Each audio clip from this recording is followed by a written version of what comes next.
The forest.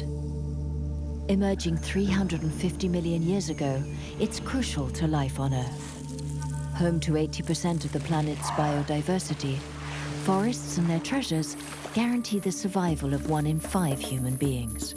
But day after day, forests are shrinking as mankind grapples with an increasingly urgent dilemma. How can we reconcile our ever-rising demands with the need to protect forests' precious resources? In the 4 corners of the Earth, forests are buzzing with innovative solutions that also respect the living world. Men and women are drawing on scientific research, ancestral traditions, and their imaginations to reinvent the forestry practices of tomorrow. Here's how these pioneers are joining forces to rewrite the great history of man and the forest.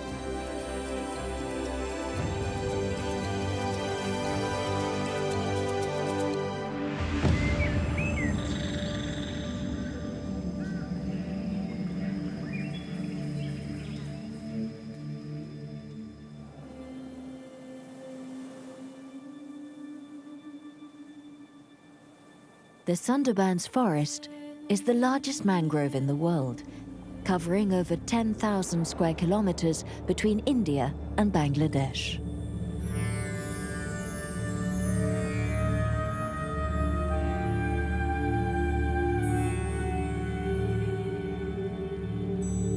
It's a flooded forest, where the fresh water of 2 of the planet's most powerful rivers, the Ganges and the Brahmaputra, and the salt water of the Indian Ocean come together.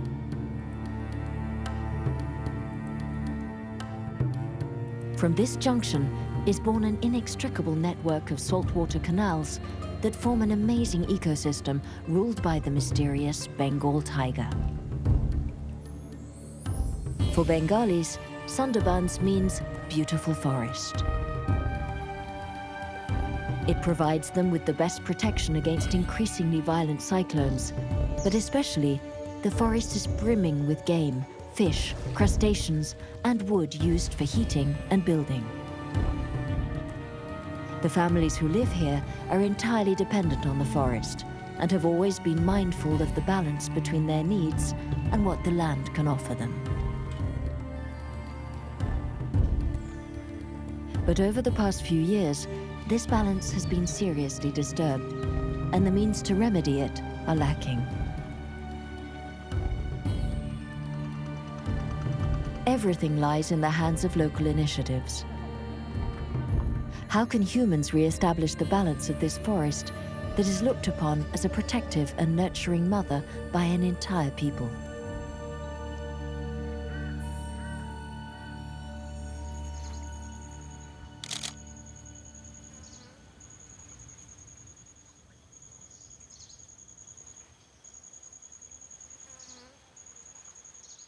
For over a decade, Sirajul Hussain has been taking pictures of the mangrove. His photography documenting bird life in the Sundarbans is known throughout the world. His pictures reveal a mysterious universe. Here, over 300 varieties of bird live in an array of habitats: dry forest, wetlands, mudflats, and sandy beaches. One of the Sundarbans' winged residents has captivated Sirajul's attention in particular. If anybody comes to Sundarban, the first thing will catch their eyes are the kingfisher. They are so beautifully here. They have beautiful color and they are very agile. They are very bold and strong birds. And almost whole day they stay on the branches and look at the canal, catch fish. This canal is the kingfisher's territory, and the solitary creatures are on a mission to defend it against other members of their species. They dive into the river to hunt and spend so little time underwater that when they come back out, their impermeable feathers are never even wet. You can also hear very strong voice there in the forest. They are very beautiful to listen to. And that actually give you the sense that you are in Sundarban.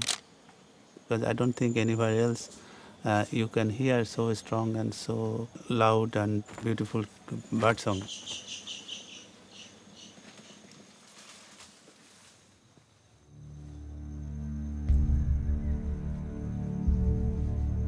But once we venture inland, the forest harbors an entirely different kind of wildlife. The mangrove forest is 114 million years old, and for ages was completely free of human presence, because it has great dangers in store for intruders.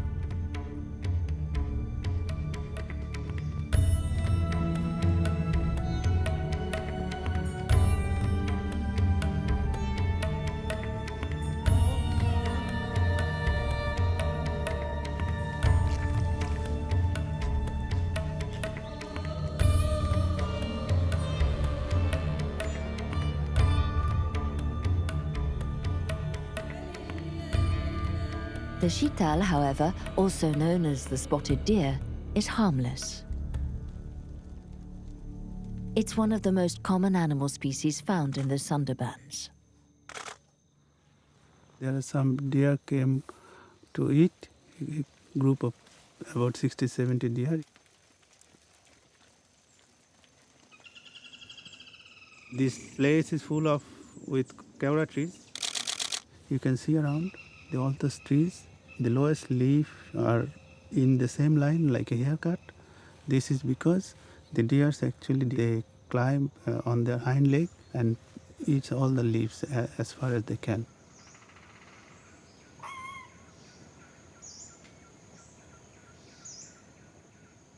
Here, the deer sometimes they have another companion which is the rhesus macaques, the only primate in this forest. This kevra tree has a small fruit, round fruit, which is very tasty to monkeys. But when they eat, they drop many of the leaves and many fruits they drop in the ground. And deer normally they follow monkey and they take the fallen leaves and fruits. And this is somehow a natural connection between the deer and the monkey.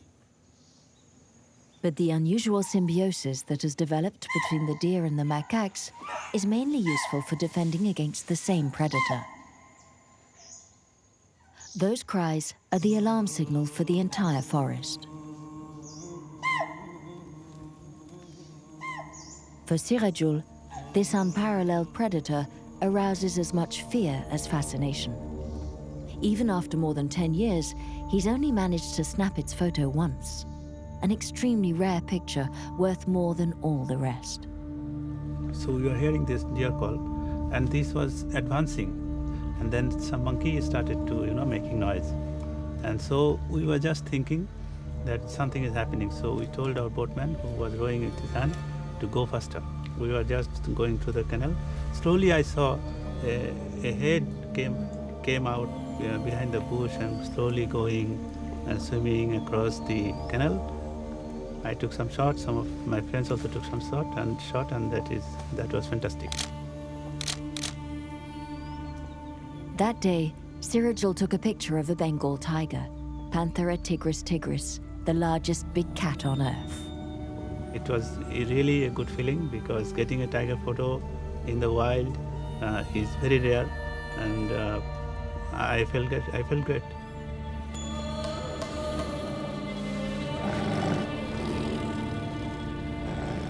The Bengal tiger is more than just the symbol of Bangladesh. It plays a major role in the equilibrium of the mangrove forest. Perched at the top of the Sundarban food chain, the tiger feeds mainly on herbivores, regulating their populations and indirectly maintaining the characteristics of the entire ecosystem. But the Bengal tiger also protects the Sundarbans from one of its greatest threats: humans, who for centuries steered well clear of the creature. Monirul Khan is hot on the tiger's trail. He's a biologist and studies the creature's habits and movements to ensure its protection. Bengal tigers are in grave danger of extinction. There are only about 100 left in the Sundarbans. Like all wildcats, tigers hunt at dawn and dusk. they're practically invisible in broad daylight.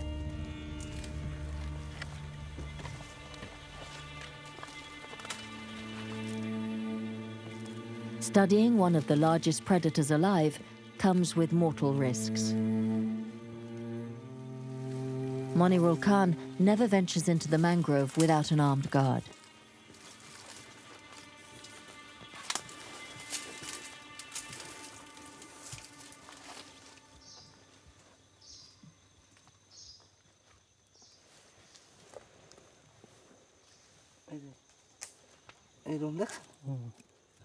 Professor, here are some droppings.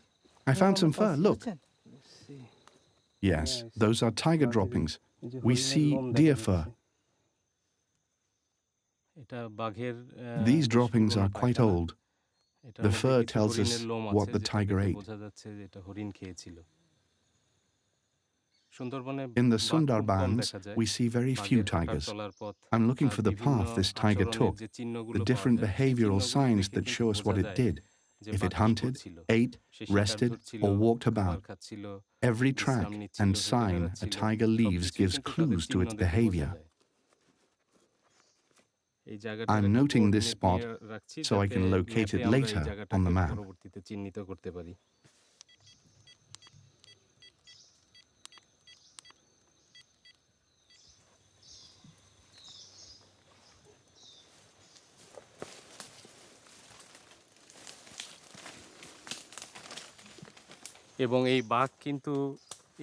These tigers have grown accustomed to the muddy, swampy climate of the Sundarbans and its forest environment. That's why they have no trouble swimming across a river that's 2 or 3 kilometers wide. Other tiger breeds can't swim that well. The Bengal tiger made this region its home 12,000 years ago and has perfectly adapted to the unique forest that grows here, half on land and half in water.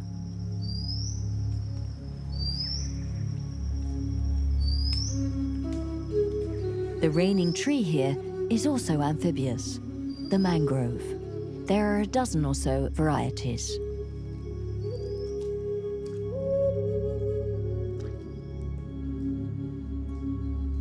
Fazul Ok is a biologist.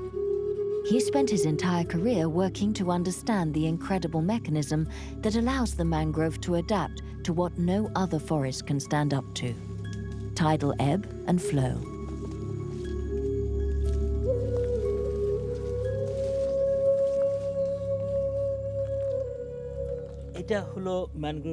This is a pneumatophore. You can tell from its shape which tree it's from. This is the pneumatophore of the Sundari mangrove tree. It's flat and very hard. The upper part is pointed.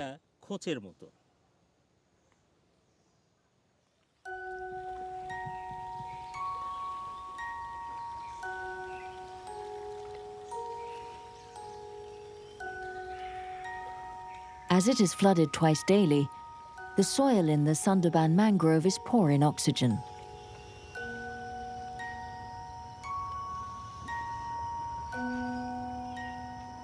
Mangroves have a unique and ingenious way of breathing. Pneumatophores, a kind of breathing tube that grow upward from their roots.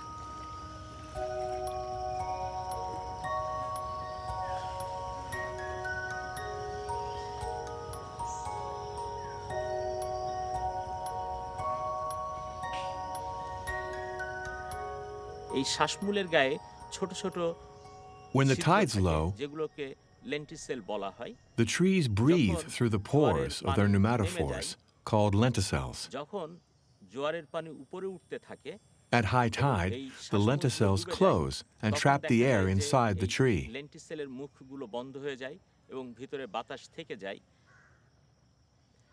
The tree uses the oxygen and releases carbon dioxide into the water. Mangrove forests trap 5 times more carbon dioxide than other forests in the world.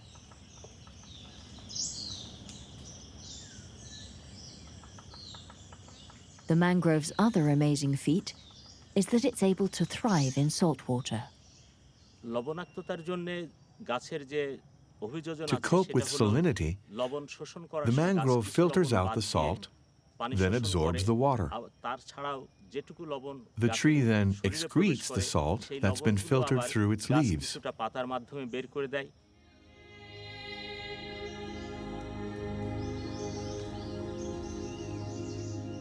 The ingenious mangrove has also managed to put the tides to good use for reproduction. Rather than run the risk of drowning or asphyxiating its seeds, they germinate directly on the tree.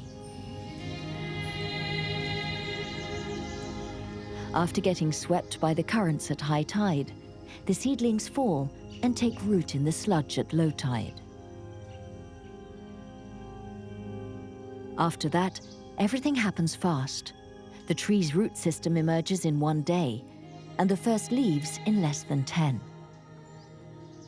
In 2 years' time, the mangroves are already several meters tall.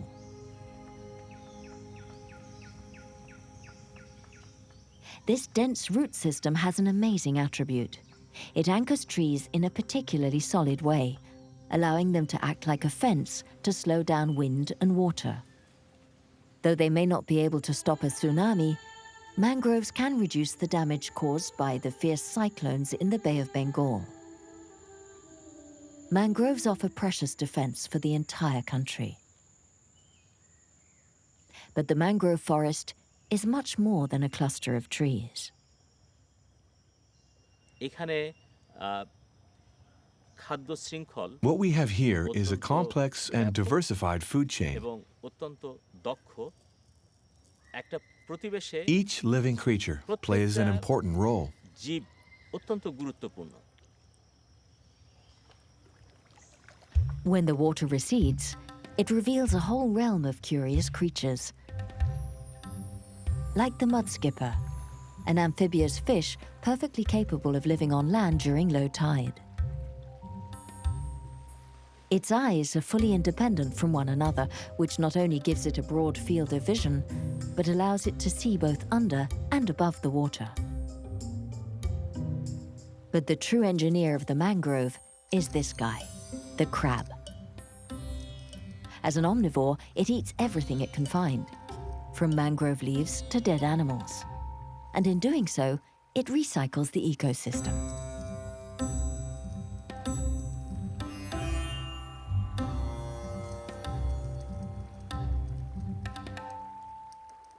Its larvae are the main food source for fish, and it aerates the sand with the long holes it burrows.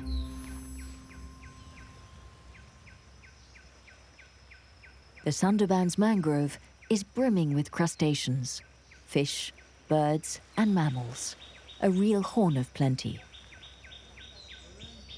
The men and women who settled here some 200 years ago knew what they were doing.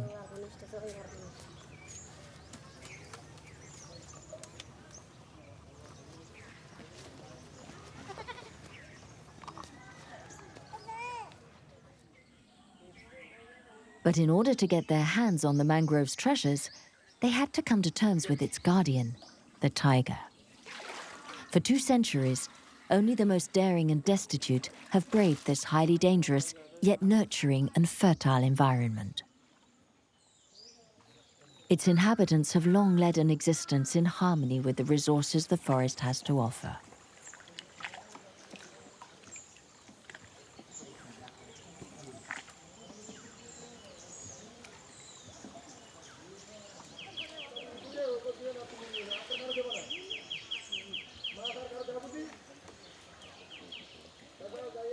Shukumar has been fishing since he was old enough to work. He lives in a small village in the mangrove forest. He uses traditional fishing methods with a net, like his father and grandfather before him. We're together in happiness and in sadness. We try to eke out a living from fishing, and we work to meet our family's needs.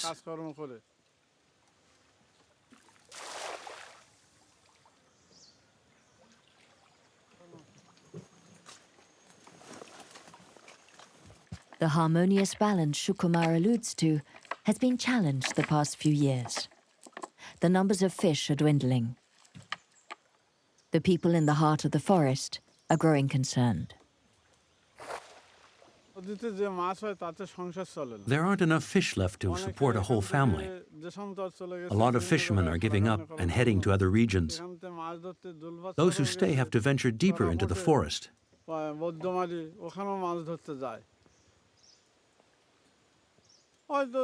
Now, an entire day's catch is barely enough to live off for 2 days.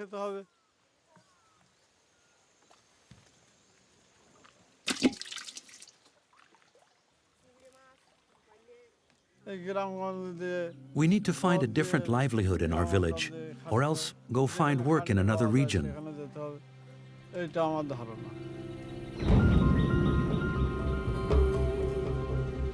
We needn't travel very far to figure out why there are so few fish. Here we are on the edge of the mangrove forest, along the coast of the Bay of Bengal. During the 5-month dry season, this temporary village bustles with 15,000 fishermen. The fish is dried for export. Tightly woven nets don't let anything through. Crustaceans, eggs, fry, everything is destroyed. The fish can't manage to reproduce anymore. So with the decreasing fish supplies, the entire country has turned to an activity that has proven lucrative: shrimp farming. In 20 years, Bangladesh has become the world's 6th-ranking producer of shrimp. The country's 2nd greatest economic activity after textiles. An El Dorado for families fleeing shanty towns and the instability of city work.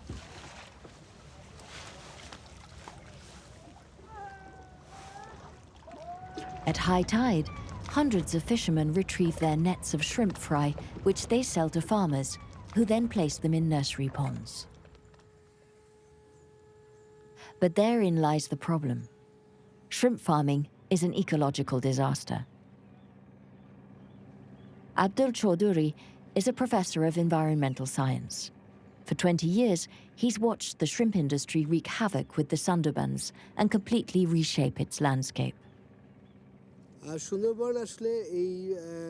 There are a lot of shrimp in the Sundarbans,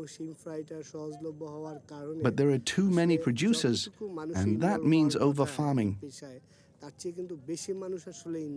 On the one hand, the fishermen manage to make a living by collecting shrimp,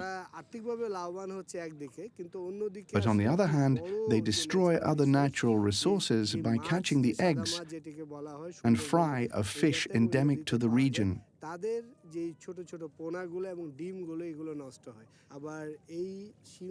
And the water kept in the ponds of shrimp farms in the villages is changing the quality of the soil and water.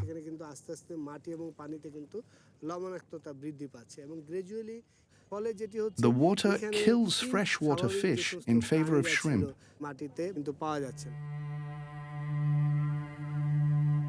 Shrimp are farmed in saltwater ponds supplied with water from the canals. The soil is porous and lets the salt through, where it contaminates the reserves of fresh water needed for rice paddies, which are gradually disappearing. Drinking water in the villages gets polluted by the chemicals used in shrimp aquaculture. But most importantly, the mangrove's ability to absorb salt has hit its limit, and the trees are dying. The stabilizing action of the mangrove forest has been compromised, leaving coastal zones and villages vulnerable to destruction from frequent storms. If this continues, the Sundarbans are going to lose their natural resources, both in terms of animal and plant life. The mangrove ecosystem won't be the same, and the entire country of Bangladesh will suffer the consequences.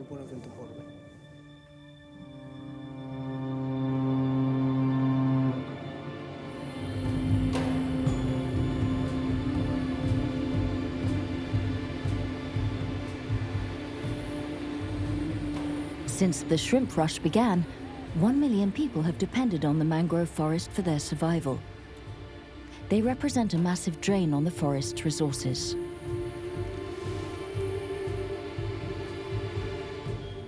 The result?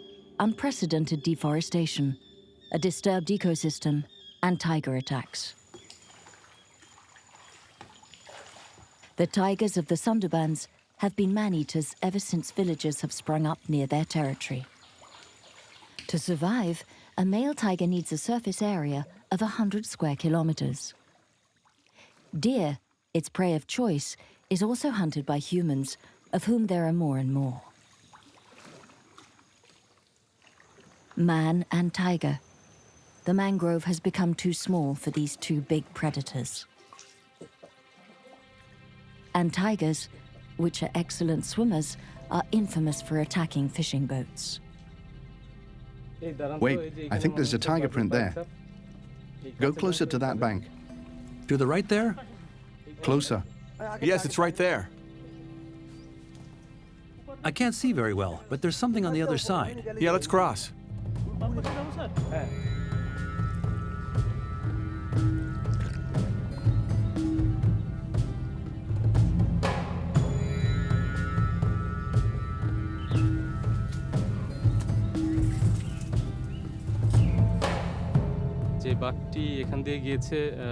The tiger that walked here is very big.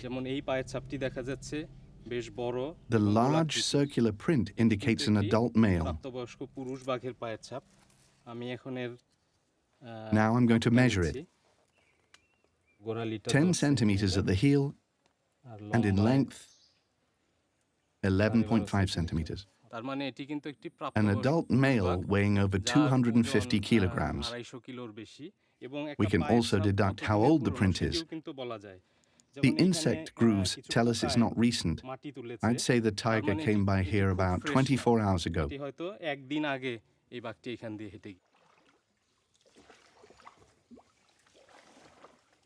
Tigers may have become man-hunters, but humans in turn have become tiger hunters.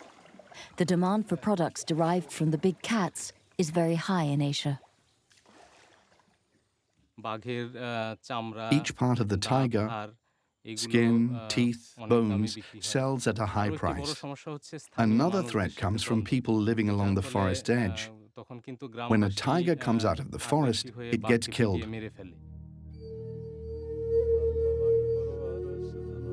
350,000 people work in the mangrove. Fishermen must venture deeper and deeper into the forest to find fish. Their only security against tigers, invoking the goddess Bonbibi, protector of the Sundarbans. 2 years ago, Shukumal was fishing when he found himself face to face with a tiger. The tiger pounced on me. I didn't have time to protect myself. It sank its claws into my eye and chest. I lost a huge amount of blood. Part of my head was here, on my shoulder. Shukumal owes his life to the incredible bravery of his two sisters-in-law who were fishing with him that day. I struck the tiger twice with a stick. The tiger let go and fled. I bound his wound with my sari. It was soaked with blood. She closed up my skull with her hand and held it in place with her sari. I couldn't abandon him. We'd gone there together and we would leave together. When we got back, the people who greeted our boat said they saved him from the fangs of a tiger, something 10 men couldn't have done. They're wild animals, but they protect our forest. Tigers kill people, but I don't believe they're angry at humans. It's probably our own fault. That's why. Like the tiger, there's another emblematic creature of the mangrove forest, the crocodile. Here too, increased human impact has had devastating effects. And while there used to be 3 varieties of crocodile in Bangladesh, today only 2 remain: the saltwater crocodile and the mugger crocodile. Look on this side, right there. A few years ago, Dr. Rashid, a reptile expert, launched a study to find out why crocodiles were disappearing. Go closer to the other bank. Closer, go closer. Get a little closer. We just saw a crocodile slip into the water. It's between 2.5 and 3 meters long. Record its position with the GPS. 1127, GPS 408. It's going under. It's going under. Hurry up. It went under. Too late. It's gone. The saltwater crocodile is extremely sensitive to water quality, and variations in their number is a good indicator of the health of the mangrove forest. Crocodiles are what scientists call a sentinel species. At one time, there were a great many crocodiles in the Sundarbans, but their number has consistently dwindled over the past 40 years. We're hoping to find an explanation for this through our study. There are several reasons. First of all, fishermen catch baby crocodiles in their nets and injure or even kill them. The second reason is environmental.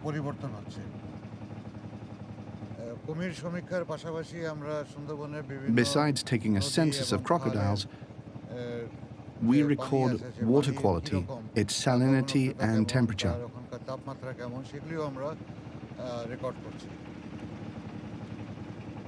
Over the past few years, salt water has taken the upper hand over fresh water. Salinity 7.52. And we've observed that crocodiles live in water with little salt. So there's a link between the increase in salinity and their disappearance.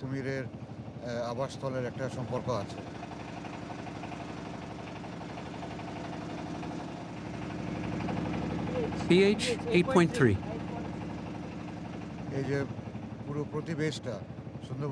The quality of the environment and climate have a direct impact on animal life in the Sundarbans.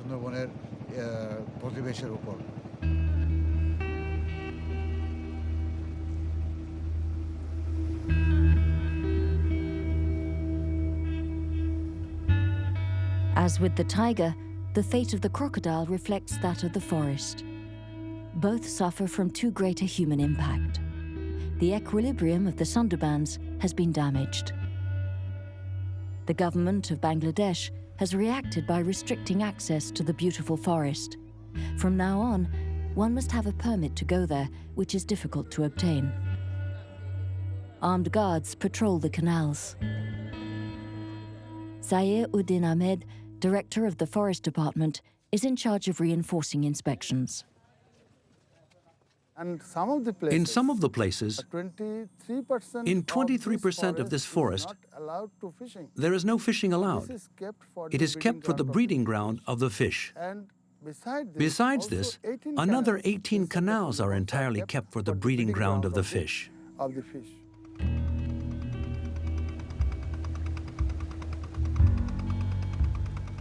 Armed patrols make the rounds of the canals. They're very thorough and strict, especially when it comes to poaching. First of all, because the forest receives UNESCO funding to protect its tigers. And secondly, because pirates and smugglers often pass themselves off as fishermen.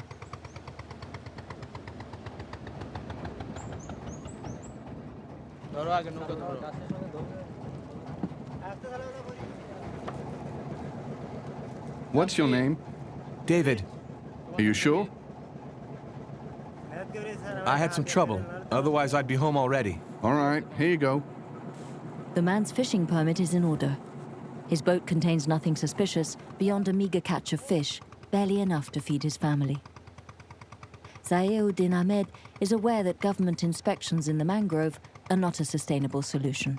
So this is one of our main challenges. How can we look into that? We cannot prevent empty-bellied people who have nothing. Once need come, Once the need comes, they obviously come to the forest looking for what they need. That this is fond of him. Keeping his child without Who would food, believe that if a child is hungry, we cannot if it is think dying, that the parents would not come here child will and take the die, resources? But the resources there, the people would not take it. But today, the mangrove faces an even greater affliction: global warming. The sea level is rising, washing even more salt into the mangrove, and storms are multiplying. On May the 25th, 2009, Cyclone Isla struck the southwestern coast of Bangladesh. The storm destroyed everything in its path. Embankments gave way and water surged over the land. Villages, roads, livestock, rice fields, nothing withstood Isla. Nearly 4 million people were affected by the disaster. When the winds died down and the water receded, villagers were left to mourn 190 deaths.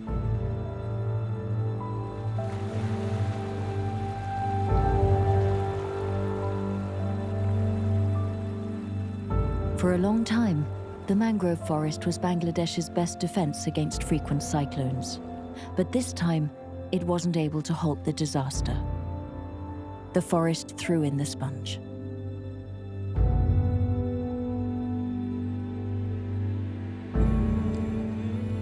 Climate change experts estimate that over 1 billion people will be affected by rising sea levels by the year 2060.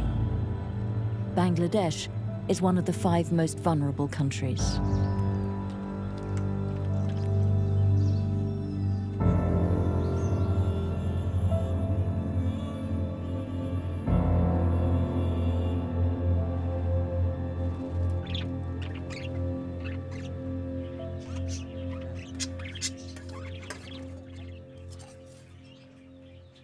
Asim lives in one of the villages destroyed by the cyclone. He nearly lost his family on that fateful day. A lot of water came rushing into the village.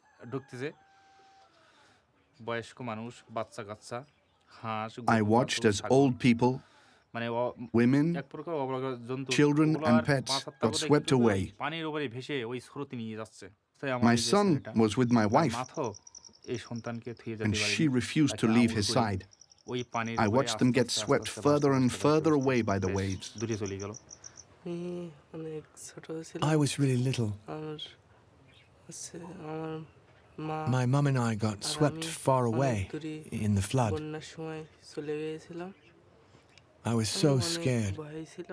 The water kept rising. I lost sight of my father. I had no news of them for 2 days.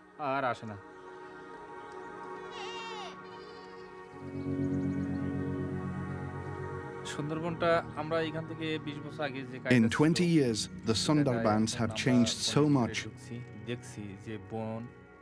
Today it's a sad situation.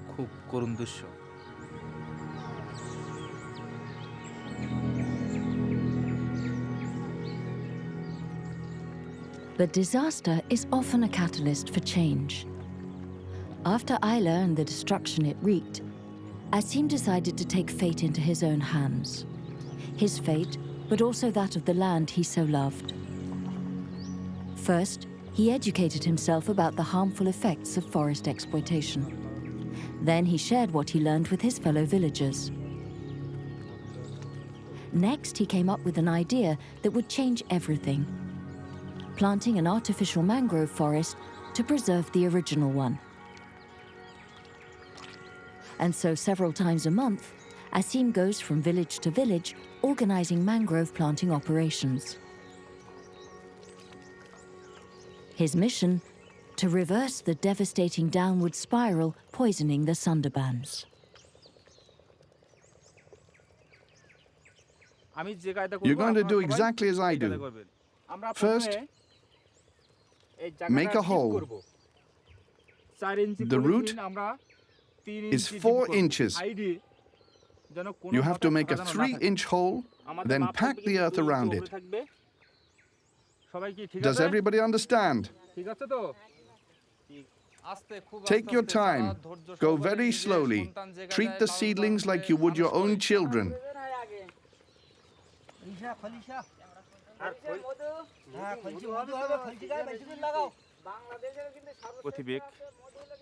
As these trees grow, they'll protect us from flooding. They'll prevent the riverbanks from collapsing. When the trees are big, they'll also protect us from heavy winds. Our villages will be protected.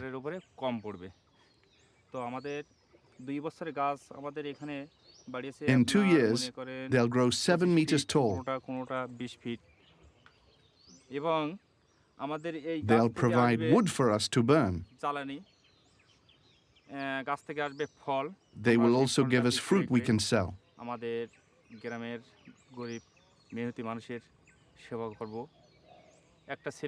With the money we earn, we'll be able to help poor families in our village and give money to parents so they can send their children to school and marry off their daughters. Ultimately, our goal is to never have to go back to the wild Sundarbans forest so that we don't destroy it.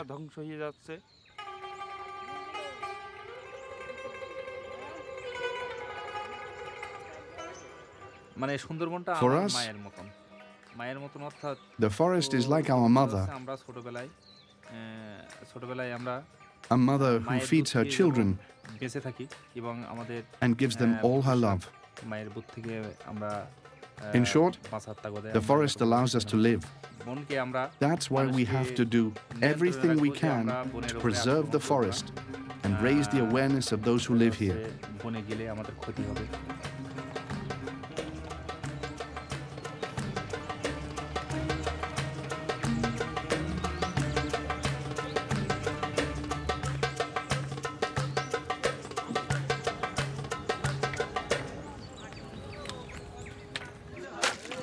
A little further on in the mangrove, these men have gathered to construct embankments to protect against rising water levels.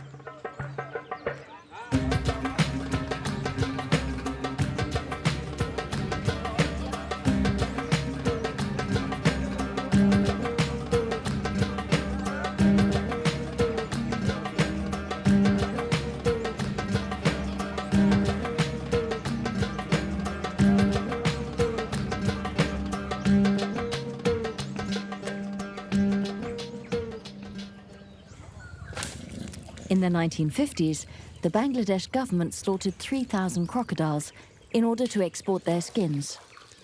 60 years later, a sign of changing mentalities, the Forest Department funds a crocodile farm in the heart of the mangrove in order to reintroduce crocodiles into the Sundarbans.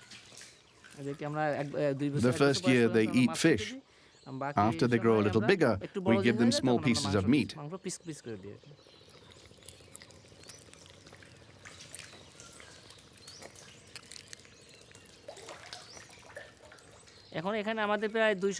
Currently, we have 262 crocodiles of different sizes and ages, newborns and 2- or 3-year-olds.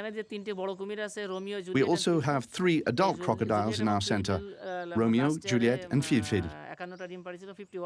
Last year, Juliet laid 51 eggs, of which 36 hatched. Filfil laid 61, and 38 of those hatched. As soon as they reach the age of 7 or 8 and are over 2 meters long, they'll be released into the Sundarbans.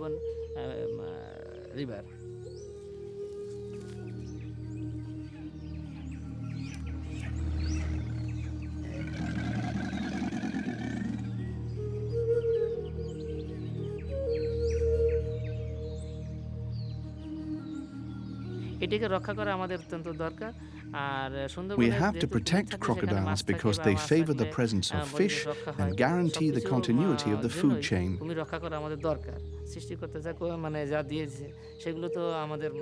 The Creator made man the superior species, so it's our duty to protect the crocodiles.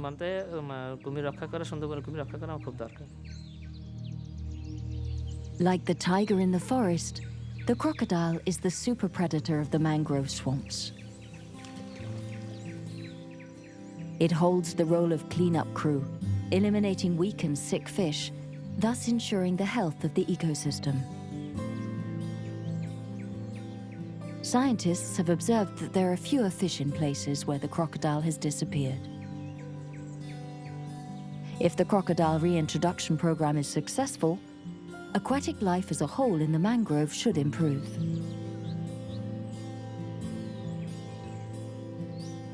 The inhabitants of the Sundarbans and the government have also realized that the future of the mangrove forest comes with the education of their children.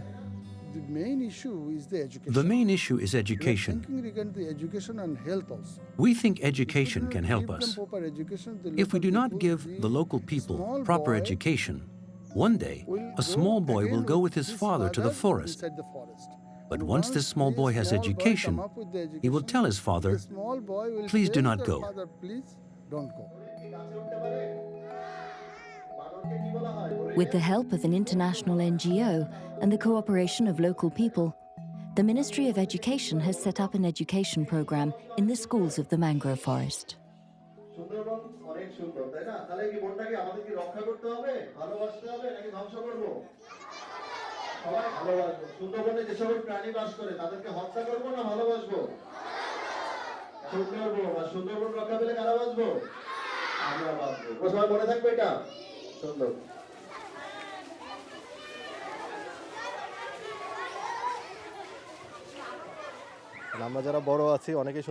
We adults don't know the Sundarbans very well, and that leads to the forest destruction. But if the children learn about the forest from a very young age, when they grow up to be adults, they'll love it and make sure to protect it. We've conveyed two main messages to them: the importance of the tiger and the mangrove. That's why we need to protect the forest. We also ask them to make a promise not to eat deer meat, for example, and to protect the Sundarbans.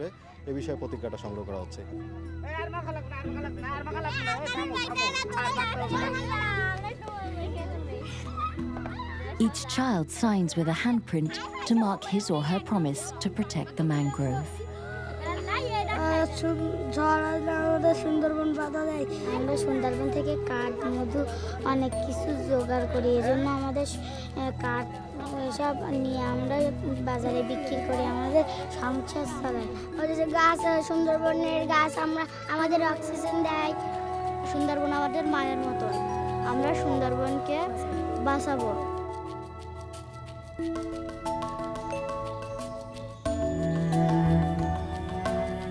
In our own ancient culture, animals were part of everyday thing. You know, animals were very much connected with the psychology and the emotional and spiritual feeling. Through photography and many other art forms, we are just trying that if that connection can be repaired and improvising the next generation that the nature is your part, you are not something separate, and you have to think together that we also live, all the animals also live, and then only can Sundarban can be preserved or survived. The history of the Sundarbans is still being written. But a third of the mangroves have disappeared over the past 30 years. It's the ecosystem that's disappearing at the most alarming rate. And yet it's a formidable weapon to fight against what global warming holds in store for the future.